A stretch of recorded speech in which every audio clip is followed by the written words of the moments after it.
हाँ, हरे कृष्णा। एक वीडियो में बता आत्म अन्वेषण अंतर्मुखी वो क्या होती है। अंतर्मुखी सब सुनने होंगे आप लोग। अंतर्मुखी होना, आत्मान्वेषण करना, अंतर्दृष्टि देखना, अंतर्दृष्टि होना चाहिए, ये सब क्या होता है। वास्तविक ये जो शब्द की अर्थ वैष्णव मत हिसाब से व्यक्ति बाहरी दृष्टि में भौतिक शरीर को, जो पंचभूत में हमारा बना हुआ शरीर है, कि 8 तत्व में बना हुआ भगवद गीता में जैसा बना हुआ शरीर है, ये शरीर से दृष्टि न देख करके अंतर्दृष्टि मतलब आत्मा की दृष्टि में देखना चाहिए। आत्मा का स्वरूप को अनुभव करना चाहिए, उसको अंतर्दृष्टि कहता है। आत्मा स्वरूप अनुभूति क्या होता है? कोई शून्य नहीं होता है।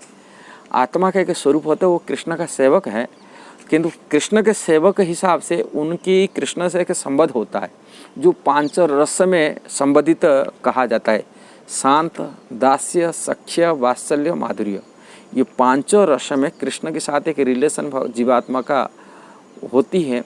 वो जो अनुभूति, वो अनुभूति एक अनुभूत करने वाले व्यक्तियों की शरण में जो जाते हैं, श्रील प्रभुपाद कहते हैं सेल्फ रियलाइजेशन पर्सन, माने आत्म साक्षात करने वाले पर्सन जो उनके पास जाते हैं, वो उनकी कृपा से ये अनुभूत एक जीव को, बद्ध जीव को मध्य भी अनुभूति हो जाता है।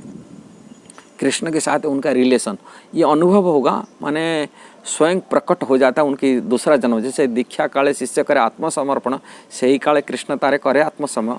जो दीक्षा लेता है वो समर्पित हो जाता है एक शुद्ध भक्तों के, वैष्णव के पास में, एक सेल्फ रियलाइजेशन पर्सन के पास में, एक माने आत्मा की अनुभूति करने वाला व्यक्ति पर्सन जो समर्पित हो जाता है, शुद्ध वैष्णव के पास अनुभूत हो जाता है। उनका अनुभव एक दिव्य ज्ञान हृदय में प्रकट हो जाता है।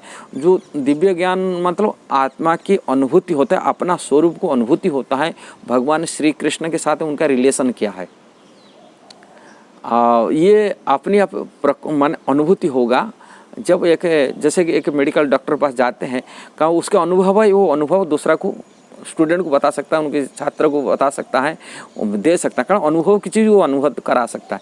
ऐसा ही ये अनुभव किंतु बताने में नहीं होता है, ये स्वयं हृदय से प्रकट होता है। दिव्य ज्ञान हृदय प्रकटित प्रकाशित, जैसा कहते हैं, जो चक्षुदान दिला जय जन्म जन्म प्रभु से ही दिव्य ज्ञान हृदय प्रकाशित, ये नरोत्तम दास ठाकुर गुरु वंदना में गाए। वो दिव्य ज्ञान माने अपना आत्मा के अनुभव, आत्मा के ज्ञान वो प्रकट हो जाता है। इसके लिए तो दूसरा जन्म हो गया।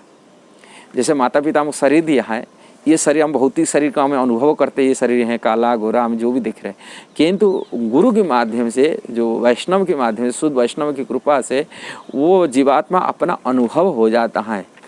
वो दिव्य अपना स्वरूप को, माने भगवान के साथ जो रिलेशन है, वो रिलेशन के संबंधित एक आध्यात्मिक स्वरूप को अनुभूति करता है। आध्यात्मिक स्वरूप उनके साथ, उनकी सखा भाव से हो, कि माता पिता भाव से हो, कि एक दाम्पत्य भावना से हो, कि उनकी दास भावना से हो, ये स्वरूप को उन्हें अनुभव करता। जो अनुभव होता है वो उसी अनुभव में निरंतर निवास करने को समाधि कहा जाता है। यदि अनवरत उनको 24 घंटा उस अनवरत उसी विचार में रह रहा है, वो परम सिद्धि वाली माना जाता है, और उसको अंतर्दृष्टि ही कहा जाता है। अंतर्दृष्टि उसको, उसी में निवास करना, उसी में रहना। भौतिक विचार भौतिक दृष्टि से परे है।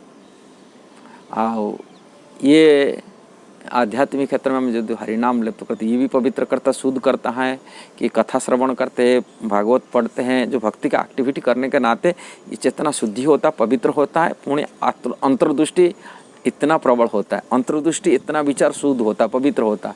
और इसके लिए हम ये भजन साधन श्रवण कीर्तन आदि करते हैं। जो भी है, ये वीडियो यदि आपको सही लगा, जरूर सब्सक्राइब, लाइक, कमेंट आदि देना। हरे कृष्णा।